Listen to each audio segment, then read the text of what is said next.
Hello, I'm Chrissy Seaton and thank you for visiting my channel. Today's video we're going to talk about the paranormal and is there life on other planets.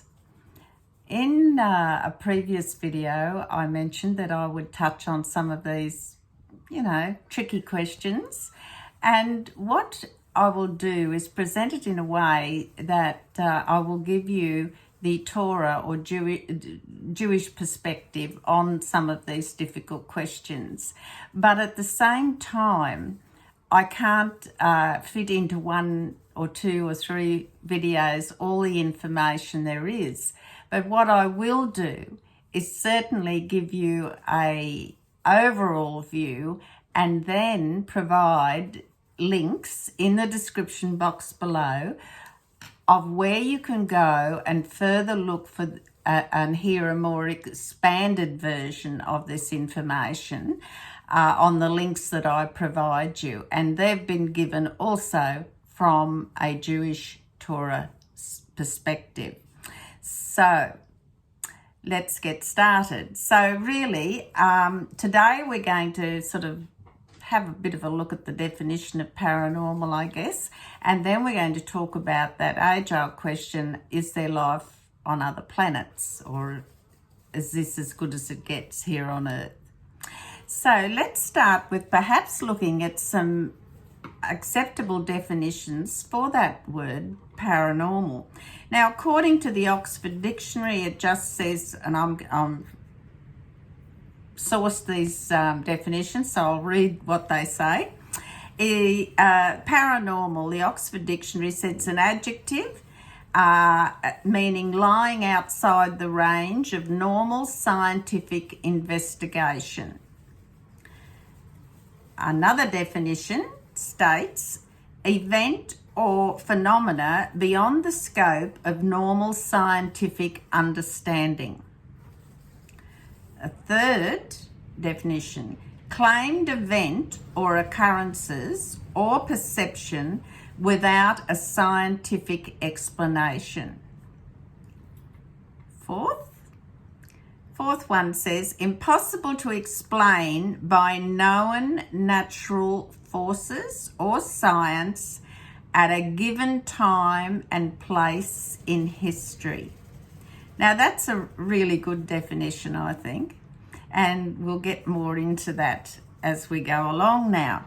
So thinking about that fourth definition, I'll say it again, impossible to explain by known natural forces or science at a given time and place in history.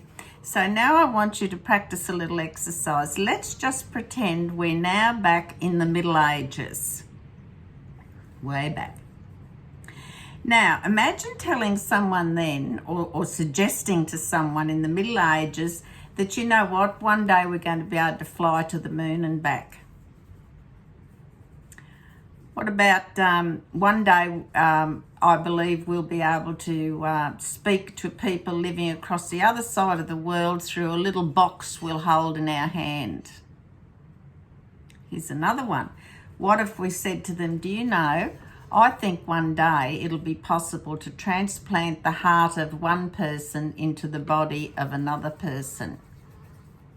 Now, if you're in the Middle Ages, you would probably seriously think that this individual or individuals were in fairyland, fantasizing, or they were delusional, something to that effect. So I want you to just hold on to that fourth definition. At a given time in history will exert effect on what we see as credible or not credible in lots of instances. And I know even in my lifetime I've seen things like the moon landing. I mean, that was just an amazing thing to see. And also so we could say that we've achieved what was thought of as a fanciful idea. You saw old movies of people, black and white movies of them landing on the moon, and you thought, And And let's not forget, remember there was a comic strip called Dick Tracy, and he used to talk into his watch. Now that was long, long before we had Apple Watches and iPhones and all manner of electronic devices. So, and then of course, don't forget we have Fiona Coote was the first heart transplant recipient, and she was an Australian young girl. I think she was about 14 at the time.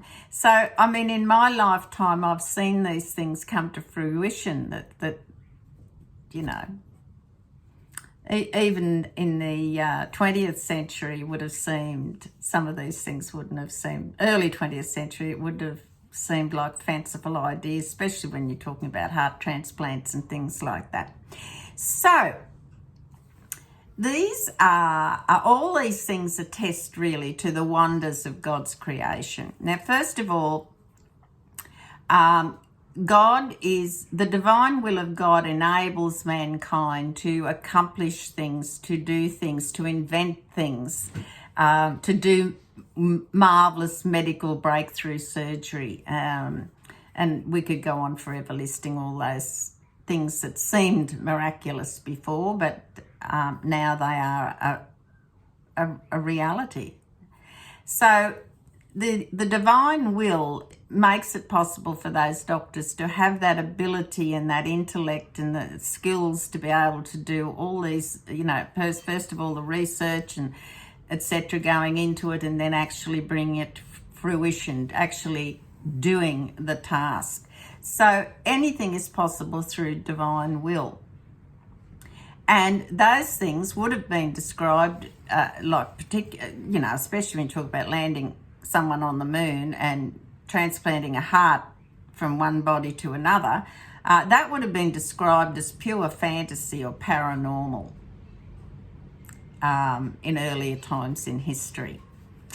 So, but back to that fourth definition about at any given time in history, it depends on what our knowledge and ability is, and our understanding is what defines whether it's a fairy tale or possibility. So the bottom line here in all of these things that we'll talk about is that God's divine will is supreme. So nothing happens without God's will. Nothing happens without his divine providence. Nothing happens without his divine intervention. So we sort of need to establish that. Now, God's continuous creative vibrations extend to and over all that's in existence as we know it today. And that means the seen and the unseen, and the known and the unknown. So because we can't perceive it or see it or touch it or feel it, doesn't mean to say it's not in existence. And just remember that God's continuous creative vibration, it happens 24/7 every millisecond. So if you think of it like this vibration that's going on, that's what keeps a leaf on a tree or lets it fall from a tree. That's what stops us from floating off into the air and defying gravity and all things like that, manner of things like that. So we can shush, Tilly, my little dog. So all these things are possible, and so human beings, we as human beings are just one aspect of the totalness of God's continuous creative vibration that goes on 24/7 of every day.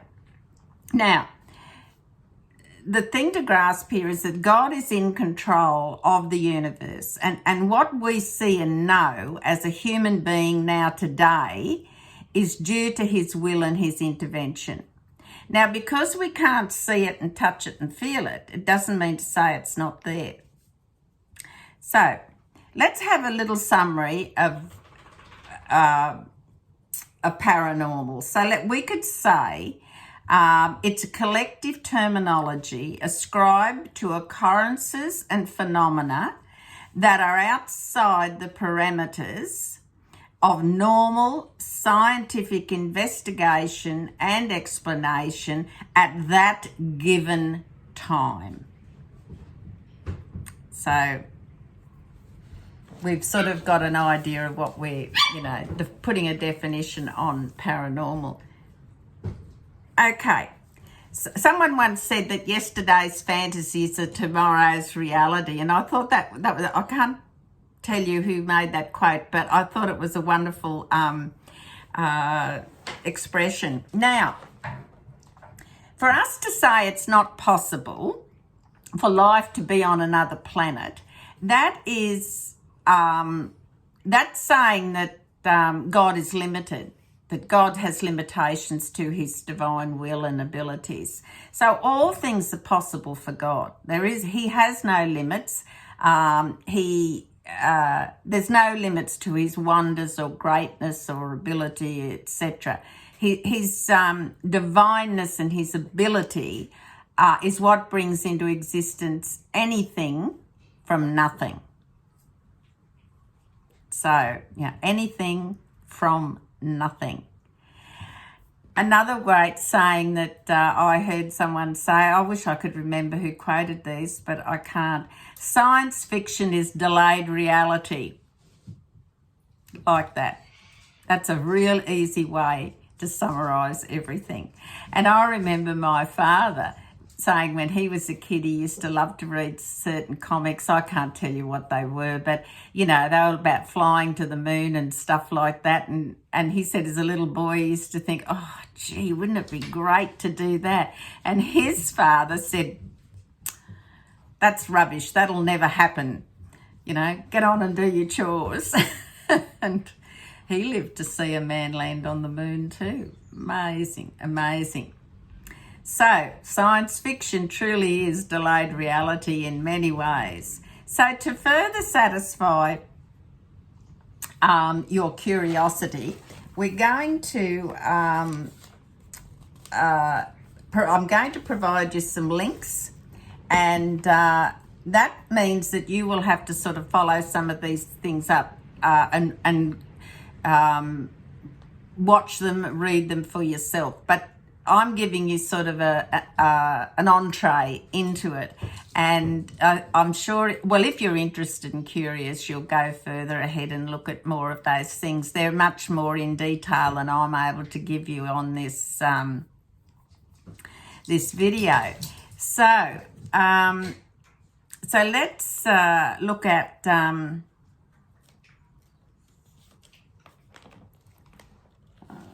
lost my place there. So now, if we, some of you will have an opinion. Somebody say, oh, I think there's life on another planet, and other people will say, no, it can't be possible. Now, it's not my intention to even buy into that discussion, but what I'm saying to you is that I'm giving you a snapshot in this video, and then you can go back and check that, as I said, through the links I provide, and read what Torah and the Jewish perspective is on these topics. It's quite fascinating. And there's one that talks about, there's two videos I think I'm linking for you to watch. One's quite long, but it's worth watching, and another one's not so long. But it says that there's one video that talks about the Song of Deborah, or Song of Deborah, and that's in the book of Judges, chapter 5, verse 23. I'm just whetting your appetite here. I'm not going to spoil it for you. But I found that a real clincher and really riveting. I had to sort of rewind the video back and sort of listen to it again to absorb it all. It was just delicious to listen to. And it's probably delicious is probably not the right word, but it was riveting. It it was like that saying, you've got a good book and you can't put it down. So I found that fascinating. Now, that Song of Deborah is quite awe-inspiring, in particular in relation to this question we're asking ourselves. The Jewish perspective on whether there's a possibility there can be life on another planet. may not be not life as we know it. We're not asking that question, but you know, is there life on another planet? So that stay listening for the rabbi's discussion when he talks about General Sisera and the inhabitants of Meroz, Meroz. Very, very interesting, and I think it will get you quite excited. So that's going to be the end of this video, but there will be more in this. I won't call it a series, but I am going to touch on some of these topics that, but from the perspective of what we know and with inside our parameters of science, and then also what the Torah's perspective is on this. So I hope I'm answering some of the questions for you, but more importantly, leading to where you can find some more information that you can read at your own pace or watch at your own pace. So thank you very much for watching. Thank you to my subscribers. And if you're not already a subscriber, please consider doing so. And on that note, a galah just flew past the window. The dogs have got a squeaky toy here. I think it's time I said bye-bye to you all, and God bless.